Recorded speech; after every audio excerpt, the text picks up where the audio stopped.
Hey, what's up, guys? It is the Melanated Anime Club. It's your boy, Zheryk, and your other boy, Wes, is here.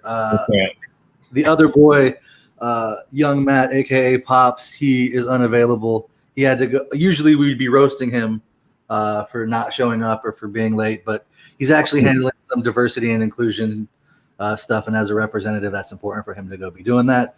So go out there, help young folks of color get that money for being funny. Thank you so much, Matt.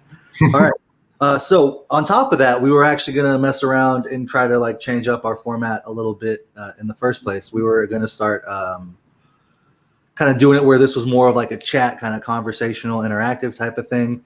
And we'd save our like super in-depth, nerdy One Piece reviews for like a separate thing that we're going to put up on Monday. So yeah. We realize that, I mean, maybe everybody doesn't want us here to talk about a One Piece chapter for a full hour breakdown. And that's okay. You know, diehard fans will be there. So it's pretty cool because it's like we've noticed that we have had people kind of come in and interact with us, but we tend to lose them. We tend to lose them when Matt talks like politics or finances, but we also tend to lose them when we get into our One Piece. Oh. There's no getting around that. So we're switching things up, see what works, and you let us know.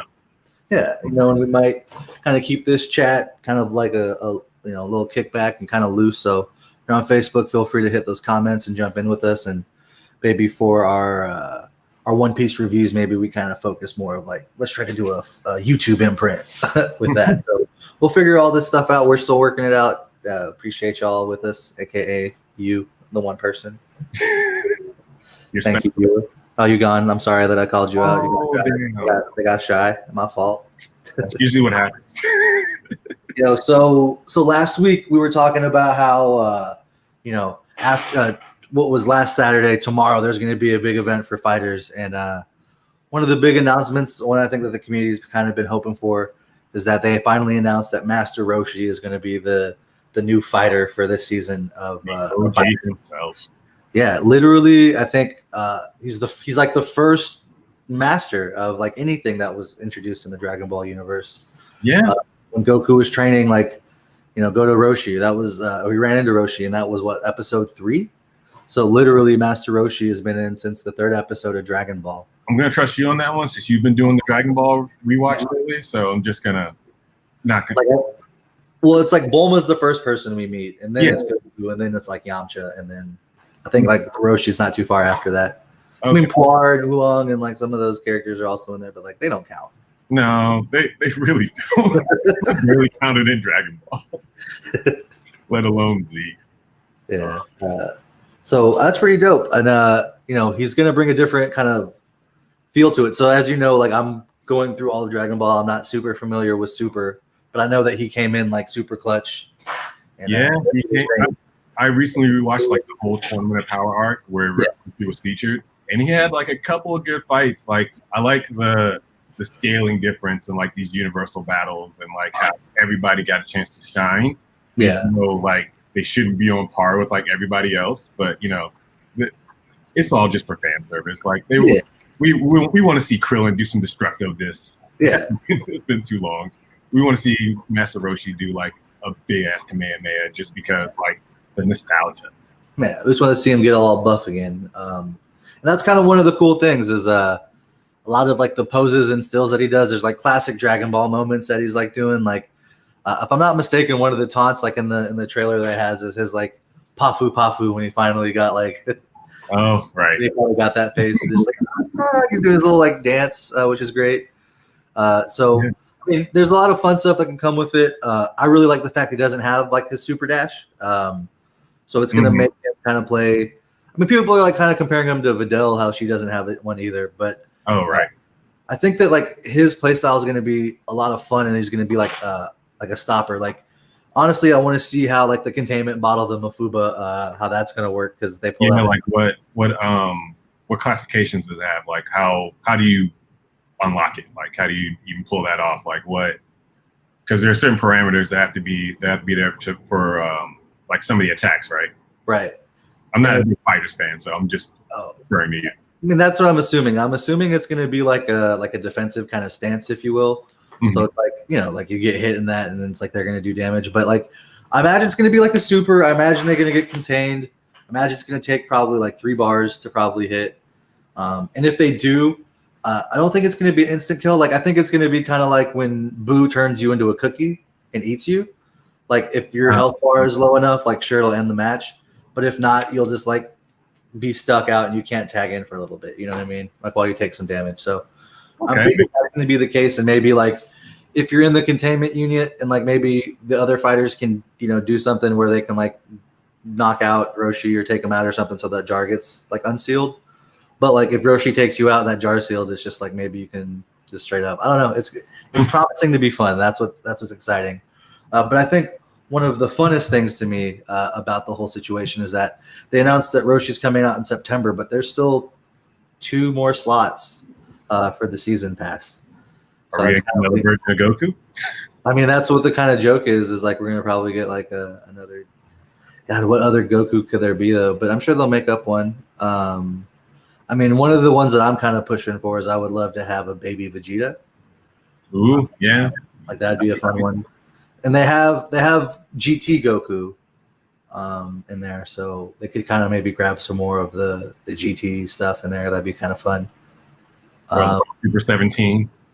Super 17, yeah. Mm-hmm. Or I mean, even like Omega, or even like introduce a mechanic of like the Black Star Dragon Balls in the game. So. If you haven't played it, like you play like arcade mode, like there's a mechanic where like if you hit combos, you can grab Dragon Balls, and if you like do certain things, you can grab 7 Dragon Balls, and then you hit another combo, and then you call the dragon. Wow! So from there, you can like request immortality, like a power boost, revive. Like if you have like a person on your team that died, you can revive them. Oh, okay. I forget what the 4th one is. That's an interesting mechanic. I mean. Like things have come a long way since I played the beta so many years ago. Yeah, and it's weird because like it's a cool mechanic, but like I don't really follow like competition, but like it's very rare for someone to pull it off in competitive play, and someone like did like recently on an online thing, and they're just like, oh man, that's because like I guess it's considered kind of bullshit. It's like using a hammer in like Smash apparently, like yeah.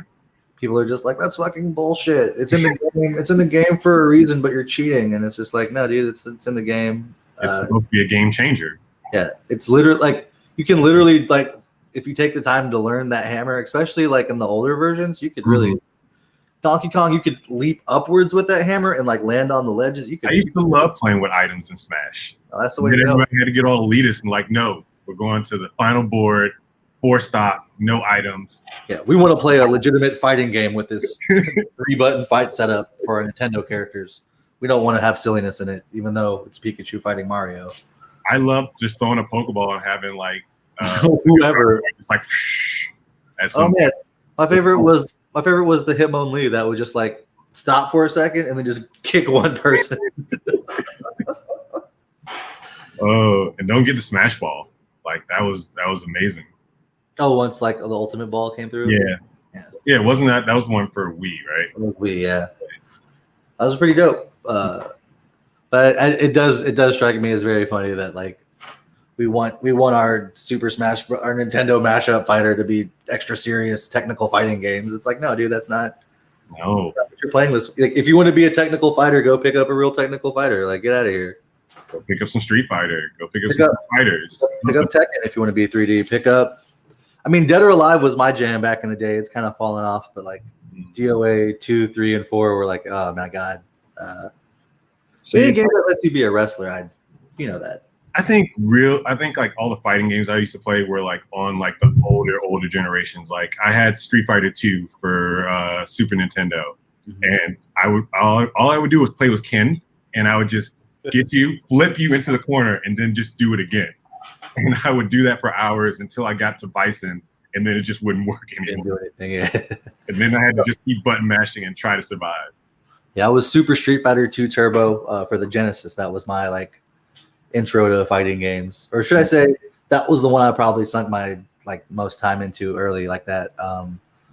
I just always was mad because Zangief would always just destroy me, and he had all the cool moves. He was a wrestler, right? Like suplexes, and like whenever I went up against him, he would just like wreck me, and then like whenever I played as him, I couldn't do nothing.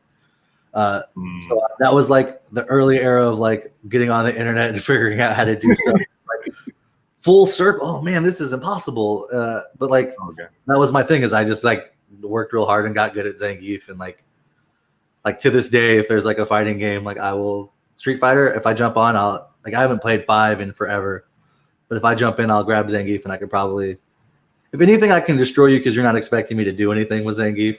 And literally, if I get one grab on you, that's a half a bar because I'm going to hit the ultimate spinning pile driver on you. Oh yeah, no, I assume like I just button mash until I can do like Shoryuken or Tatsumaki real quick, and that's just how I win. I'm like, I think it's this combo real quick, and then somehow it works. And what happens if I do this combo but the opposite direction? Like that was like pretty much. Oh yeah. Pretty much how that worked for me. And then Mortal Kombat introduced a whole nother set of button inputs. But yeah. Oh, I never learned any fatalities in Mortal Kombat. Any. I learned. So the first one, I learned the Liu Kang one where he does a spinning uppercut. I learned that one because that is Zangief's suplex. It's the full circle punch. So it's literally the same move. So I knew how to do his. And that was pretty much the only one I could like do for memory. The other ones I had to like write them down and then like have them like, hold on, fuck, you know what I mean? The only codes I remember writing down were for GTA. Yeah, so that's real. And even after a while, those became muscle memory. Like especially for San Andreas, like oh man, San Andreas codes still like burned into my mind if I were to play it right now. I feel like if I had 64 and NBA Jam 99, I could unleash most of the codes on that because it was like all the variation of the same pattern. Oh, okay. LLC down or LLC up, like any of the 4C buttons, and then Z at the end would trigger it. So it'd be like dunk from anywhere, shoot, make your next shot. Like it was just like a bunch of stupid like cheats that you could do. I could use that in NBA 2K right now. Man, I could. NBA 2K, does it feel like it got like more imbalanced over like the last week to you? Like I don't know, because I just made it to the playoffs in my career because I've been playing it slow. Like I'll play like maybe like 3 or 4 games every other day. And so I just got to like the conference finals. And I'm going up against the Clippers, and it's just like the Clippers are the hardest team to. So yeah, I got drafted to the Lakers. So it's like I don't really have to do much on my team. Oh, well, you're on the Lakers, so you're on the other team that's like the. So all I gotta do is like if LeBron's going down, I just gotta make sure he's open, pass it to him. No one stops LeBron. He just rushes through everybody to dunk, and it's fine. Or Anthony Davis or Dwight Howard, they're close under the rim. It's an easy 2 buckets. Right. So, I'm getting there, and I just made myself a 3-point specialist because all I want to do is shoot threes. So like, it's fine with me. Like, I just get open and shoot a 3 and get my like 20 points a game with like maybe 2 assists. Nice. Yeah, I've been hitting some in my second playoffs, and I had to go against the Clippers the first round, and it was just like, my God, this was like the worst because it's like every time you built up some momentum, like Kawhi would come in and just like fuck up everything. Oh yeah. Like it's like, okay, cool. Like I'm going against like what's his name, like Chalmette or something like that. Like I'm not going up against like a Kawhi's out for a minute, and it's just like, oh cool, I'm holding my own, and then he just comes back and it's like, oh, I can't move at all.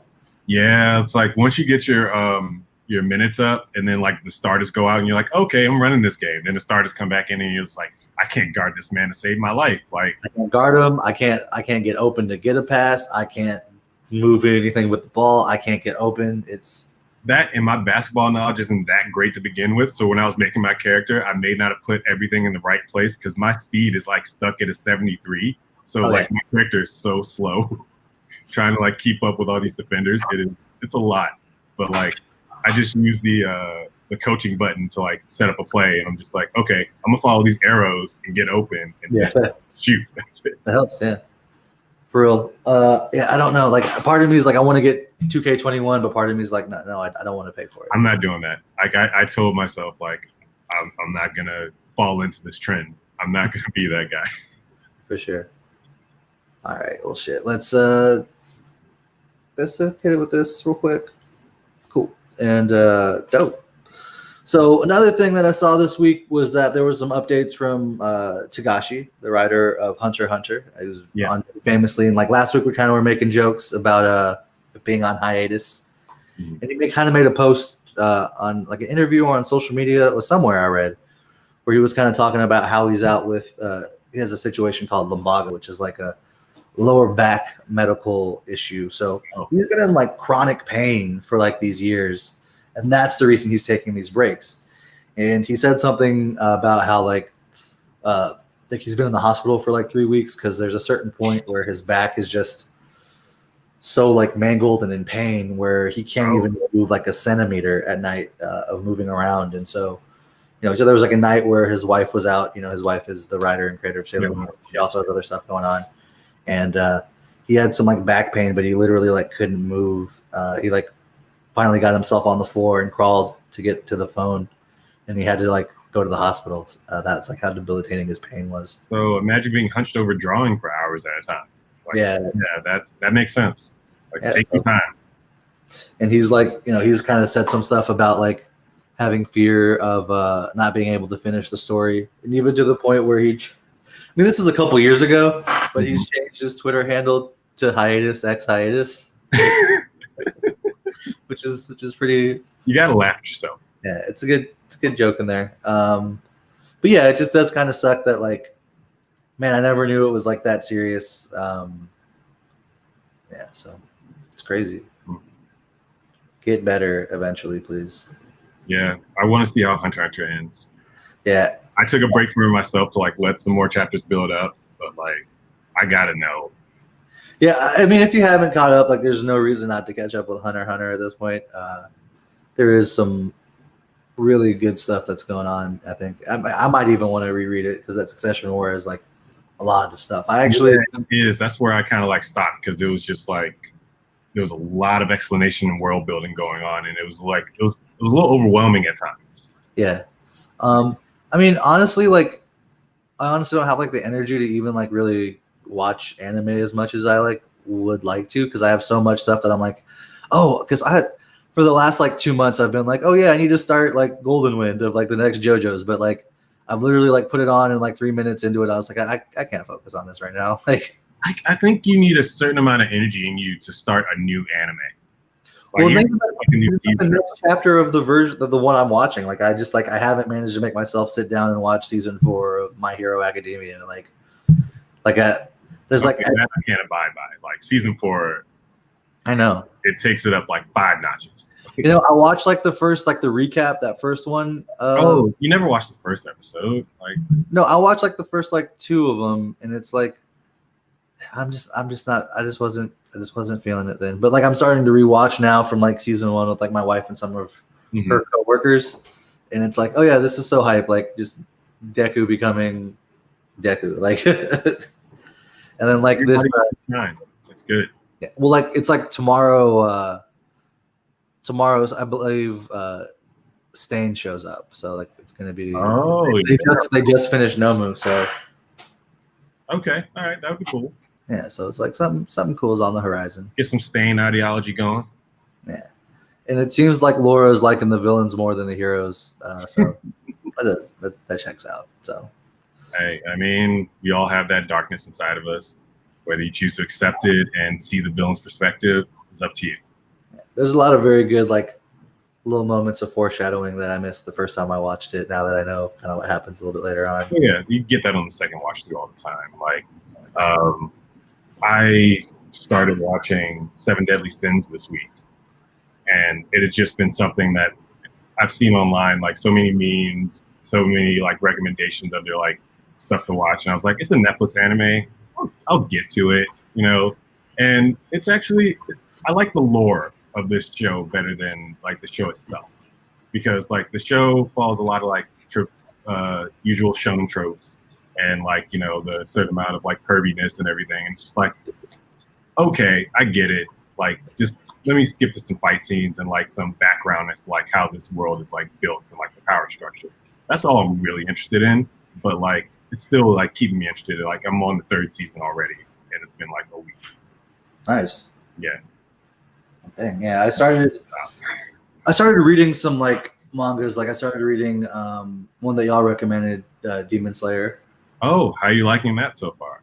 It's pretty good. I'm like maybe 3 or 4 chapters in, but it's just like, man, he just went through like all of that shit for no real reason. And and it's like, the thing about this is I know like we're going to find out the reason. And like I'm sure like the guy that's like, stay here tonight probably like knew something was up. Like, I'm sure we're going to get like all of this payoff, just kind of how anime and I'm not going to tell you. I want to tell you, but like, I won't do it in this form.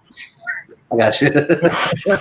No, but it's just like, this my knowledge of anime and like stuff is, it's like, oh no, like this like seeming that guy's not, there's a bunch of shit happening. So that's like a fun thing. And then just like I've really been enjoying exploring like the Shonen Jump app, like just going through all like these anime stuff for like $3. You can really do a lot. Like you can really go through a lot of shit on there. I mean, Mashal's one I've been talking about.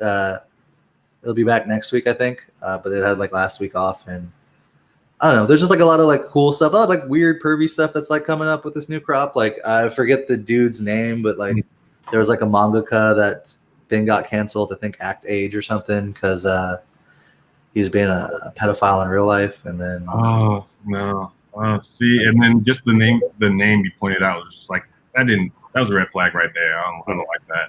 But there's like other things that are like popping up, like Ghost Reaper Girl. That's like, yo, someone should keep an eye on the writer of this one. Because that's the one where I was like, she's a grown woman, but she looks like she's 12.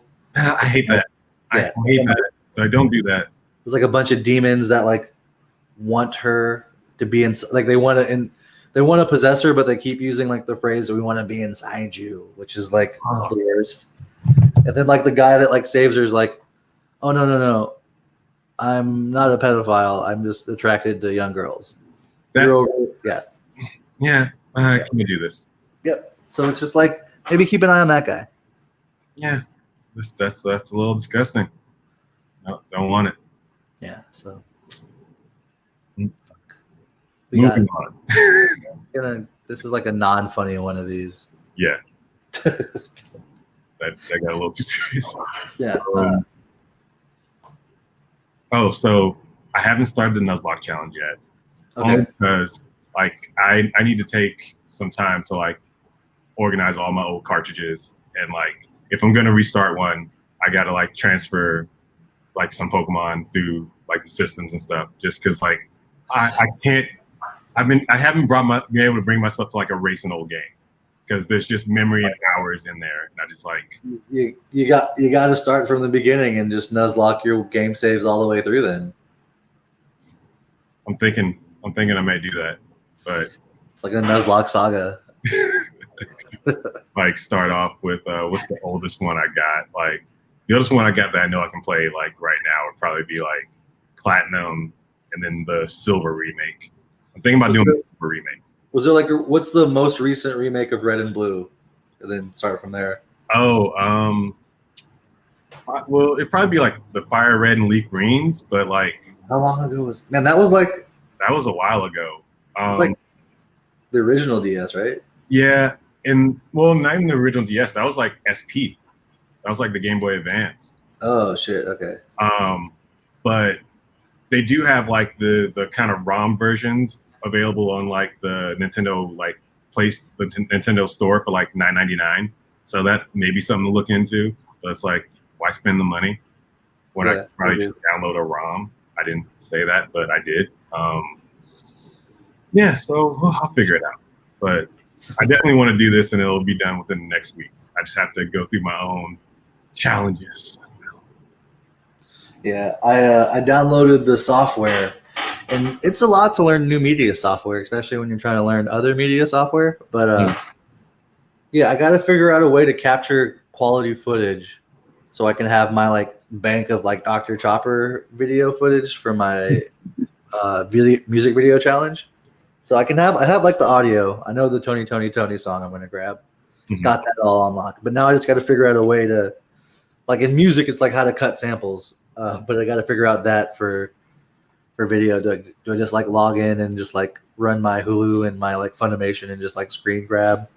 There's got to be a cleaner way to do it. And I'm trying to figure that out. Yeah, I'm sure you'll figure that out. Like it doesn't seem too hard. It's not. It's just going to be like time consuming, and then like the quality level of it, I'm just not sure how to do it. That's all. We got all the time in the world right now, kind of. I mean, kind of, and not really, because it's also like, sure, we have a lot of downtime, but it's also like, it's like the new normal. We got to figure out how to make it like count. I know. I've been trying to get myself on like a schedule lately to just like add some kind of structure to my days. No, that's real. I finally got some resistant bands that I ordered in. So I've been doing like some resistance workouts and trying to just be more active and stuff with it. So I've been doing yoga. Oh, hell yeah, dude. And I actually looked up, I got this from like watching an episode of Fuck That's Delicious with Action Bronson. Yeah. I didn't know that there was such a thing as DDP yoga. Oh, hell yeah. And when I looked that up, I was like, okay, I got to go on YouTube and like, go through the whole regimen, and it's been pretty fun. That's how I like start the day, and it's like good. And I've been having like lower back issues for a while, so like it's definitely been helping with that. That's what's up. Yeah, I definitely have some friends that definitely have the DDPY and have shared some of those DVDs with me over the years. So yeah. It's not your mother's yoga or something like that? Yeah, something like that. He just plays on it and like changes like the name of like some of the positions, and I'm like, oh, that's fun. It's just fun. I also love how he's just like, my wrestling pose, use this as like as like your base of power. Bang! And it's just like that was just your wrestling pose, dude. What? That's just great marketing right there. I mean, by all accounts, he was always a better salesman than he ever was a wrestler or athlete or anything like that. So, I mean, it's great that he made this like company for himself and is like still relevant. He's like saved like wrestlers' lives. It's kind of wild. Yeah, like I remember the story he was telling Action Bronson. He was like, "Oh yeah, like blew my back out in like '83." And then, like, I started doing yoga, and I came back and won the championship in '84. That's what yoga did for me. And I was like, oh, okay. Yeah, like DDP actually got hurt, did all that, and that was like before he became a pro wrestler. Like DDP was like wild. Yeah, he was like 35, I think, when he got into pro wrestling. I think Batista's like that too. He was like older when he got in. Oh, speaking of wrestlers. Have you seen this trailer for like that David Arquette movie where he's like a wrestler now? I mean, he is. Is it his documentary? Yeah, his documentary. Like I just saw the trailer for it the other day, and I was like, how did I not know this was happening? It's actually funny because like, I keep up with like the independent wrestling stuff, and he's like really trying to like he about 2 or 3 years ago, he kind of came back and was like, the time that I'd spent in wrestling is viewed as like the worst time. I'm a punchline in wrestling, and like I became the champion when I didn't deserve it, and now I want to give back to wrestling. And it's like 45-year-old David Arquette who's gotten shredded. Yeah, is like working pro wrestling matches, but I knew about it because he did like this death match, the worst time. I mean, I used to be into it when I was younger, but like now that I'm older and know better, it's just like the worst type of wrestling. And this guy, like, he took like a straight up like light tube or something. Oh, like no. got like severely lacerated, like had to get like stitches and was like bleeding profusely. Just feeling that. And it was just like, my God, like this guy had like a life-threatening like injury, like because he wanted to do this like deathmatch wrestling just to get some like a little bit of respect. And like he did it, and it was a solid enough match. Yeah. And so it's just like one of the things is like we're kind of hoping that he does like better, and like there's a weird wave of like older wrestlers that never really got their chance or getting like a chance in the indies right now. There was a dude named PCO, I think it was Pierre Carl Oulet, and he was just like the Mountie, like one of the Mounties, one of the Rougeaus. He's just like a generic French Canadian wrestling tag team from like the early 90s. And apparently had like a falling out, but he's like came back out like on the indies as like this like Frankenstein's monster like kind of gimmick where he's just like this like super jacked old man who just like no sells everything. But it's like insane because he's like 50 something and he took like this bump like literally over like the top rope onto the floor. Like it had to hurt no matter what. But he just got up and no sold it like it was nothing. And it was just like just the pain, like just frightening.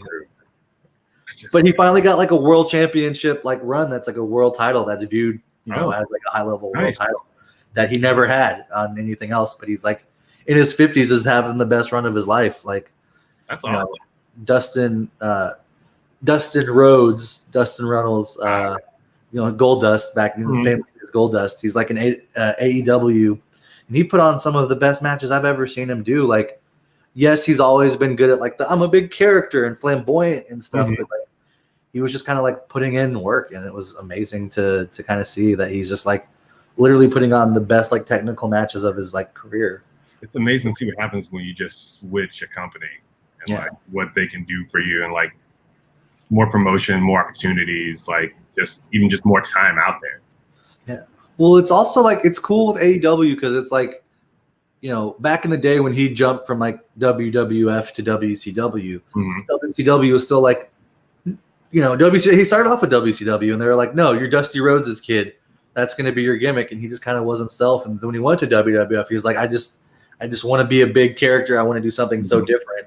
So he became Goldust and played on everyone's latent homophobia and became like a heel just by being like mildly effeminate, which was amazing.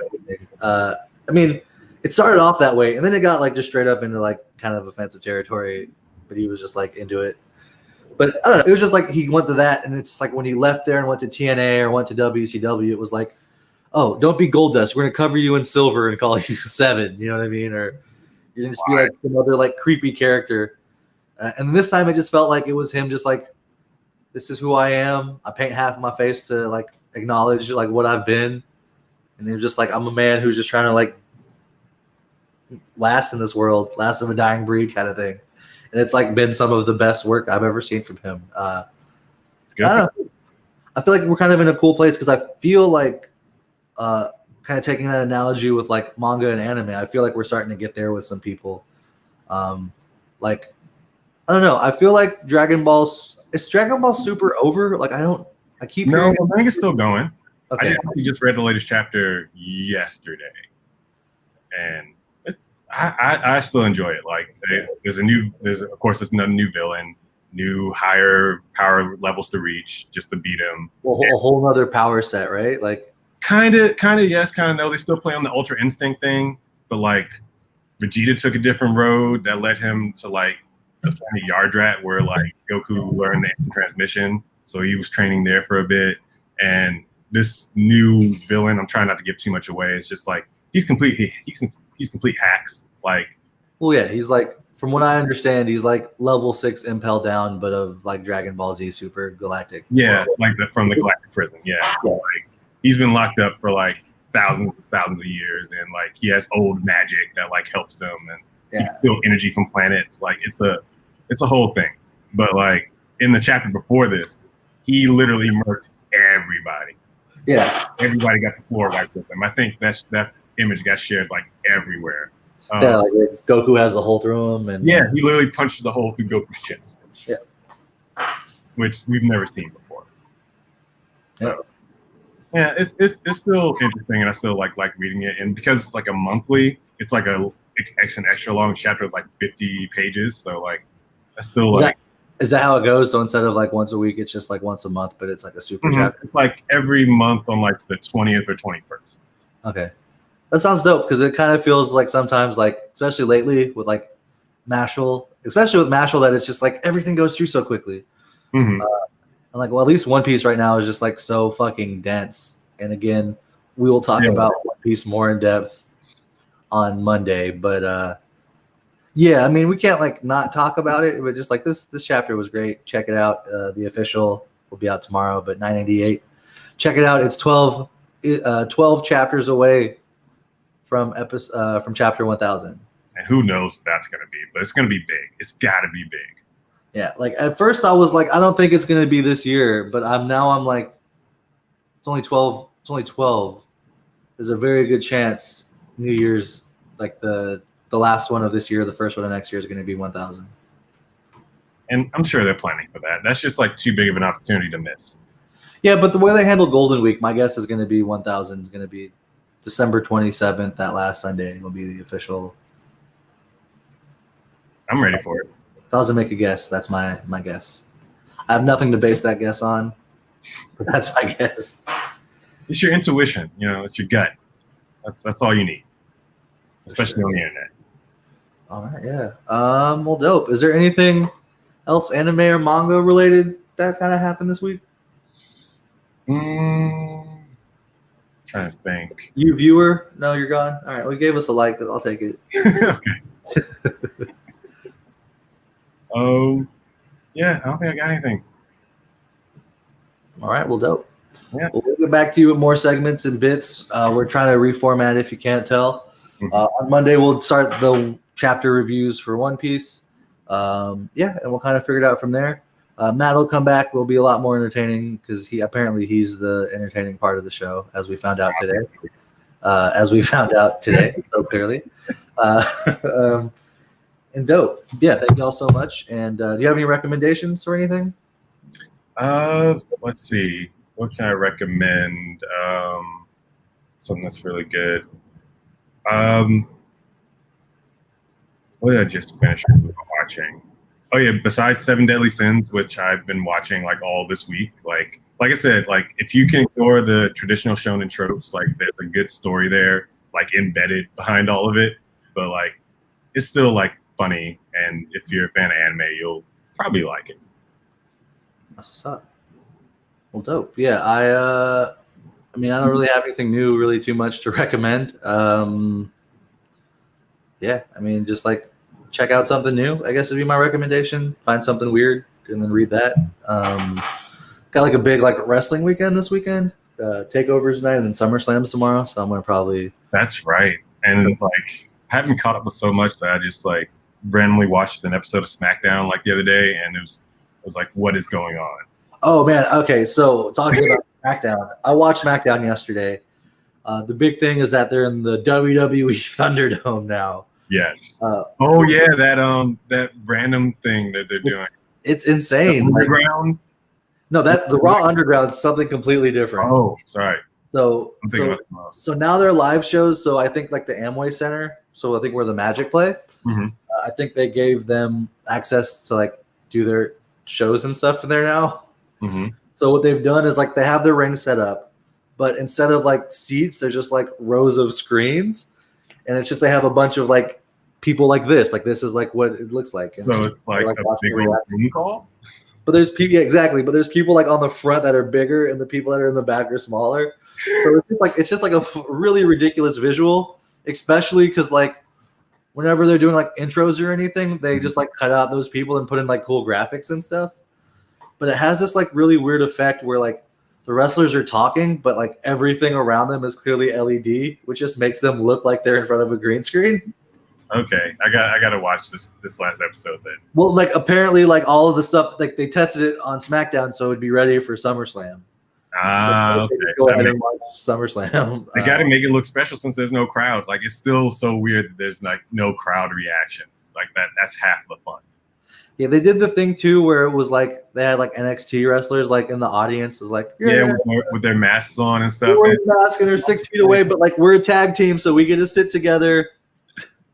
It's not the same. It's just awkward, but like it was fun watching that awkwardness on an episode of Raw the other day, and just like especially when you add that awkwardness to like the Raw Underground, where it's like, why do they have a crowd? Why is there a crowd here? I'm just like, when did Raw start Fight Club? Because that's all it is to me.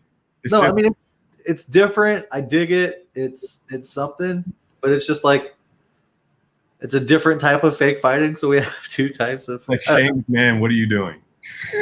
He's just going nuts and helping out ratings. That's not helping out ratings, but yeah. Back to that. So anyway, I've also like been gotten in more into like Yakuza 6 and like.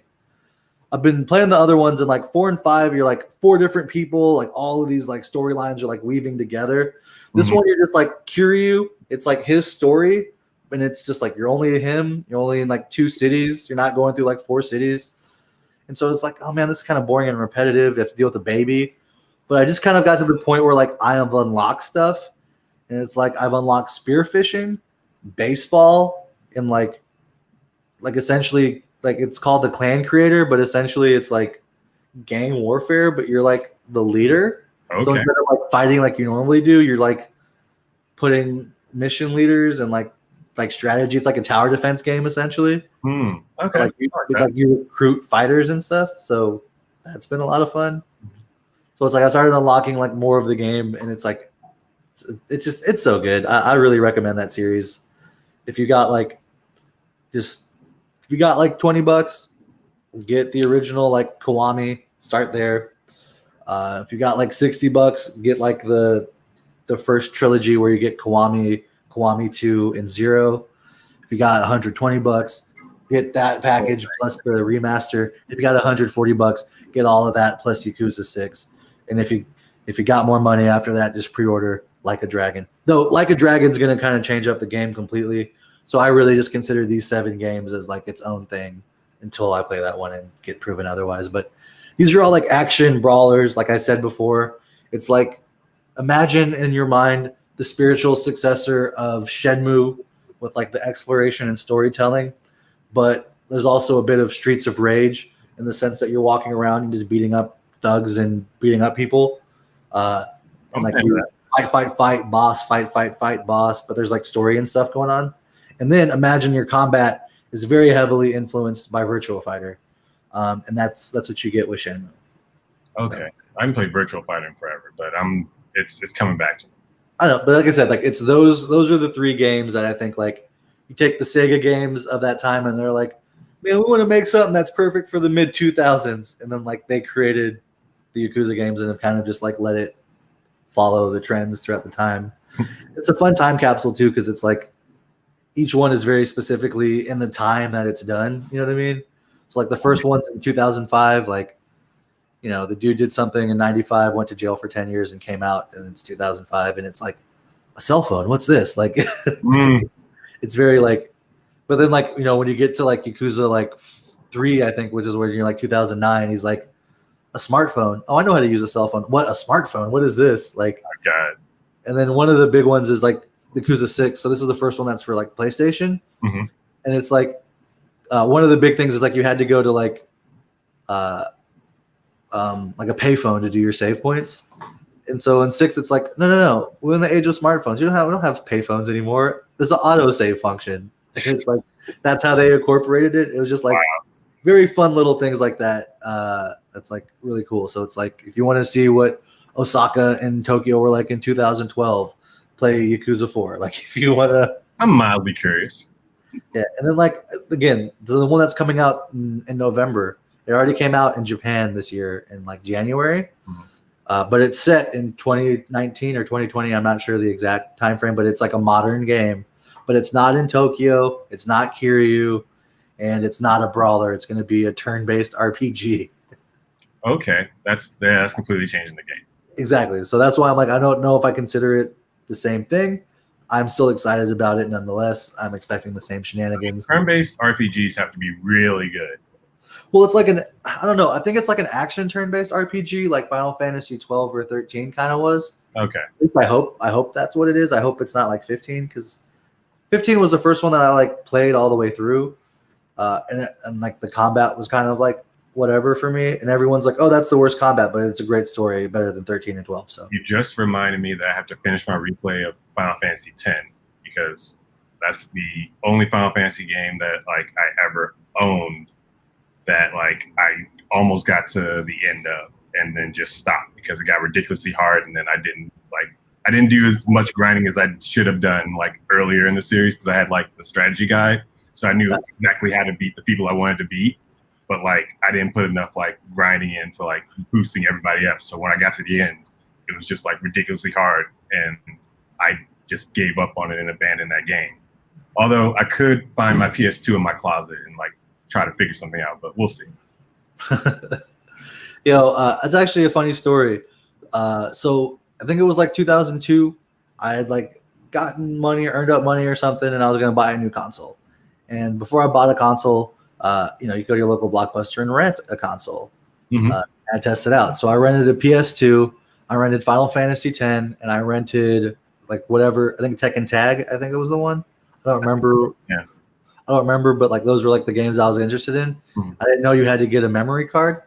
So I literally just like played that first because it's like you play like a 45-minute cutscene and then you play like your little like demo intro thing.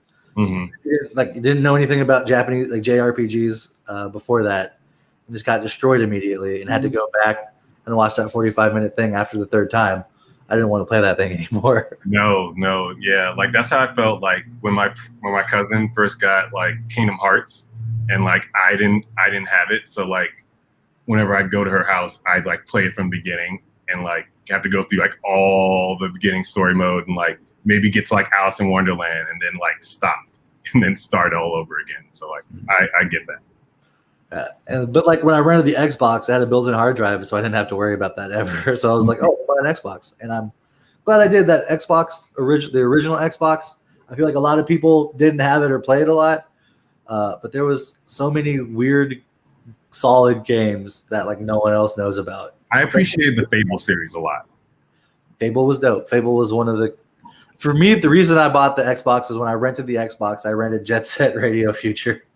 And that had me hooked on that alone. I forget the other game I rented, but I remember just playing Jet Set Radio Future, and from that like understand like that first like the concept, and then just like bam, bam, bam, and then it's just like the cartoon graphics, you're roller skating and graffitiing to like this awesome soundtrack. Like that was the coolest thing to me. The game's iconic. It's really slept on, and it's a goddamn shame it hasn't been remastered or remade. Yeah. You know what? I might actually write me a letter over to Sega of America. Do it. You'll make some money. Well, the company will make money, not you. Look, here's the thing. Okay, I demand that you remake it, and I demand you make me the new DJ Professor K. It's called DJ Professor Z, and it's me. I play it. Jet Set Radio. Maybe dope. Okay. All right. Well, that's enough of this. So yeah, I guess there's only one thing to do.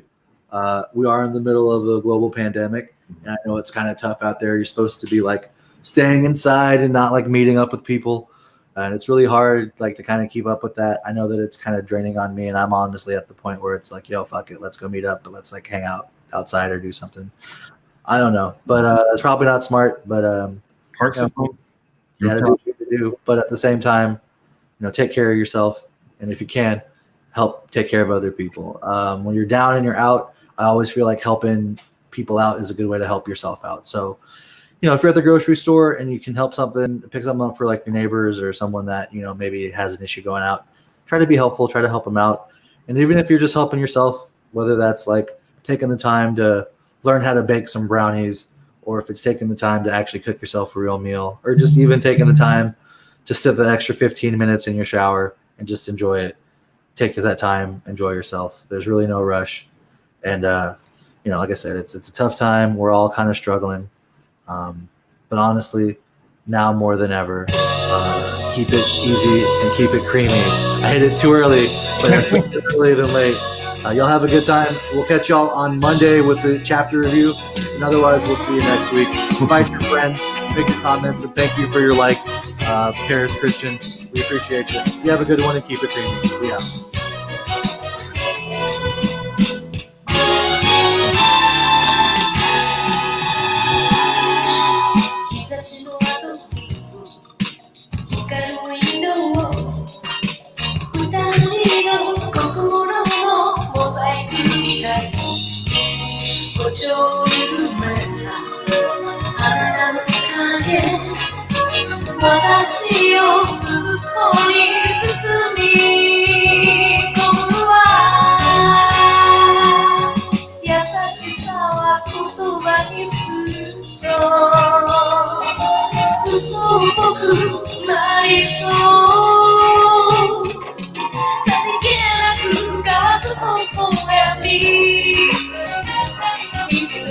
It's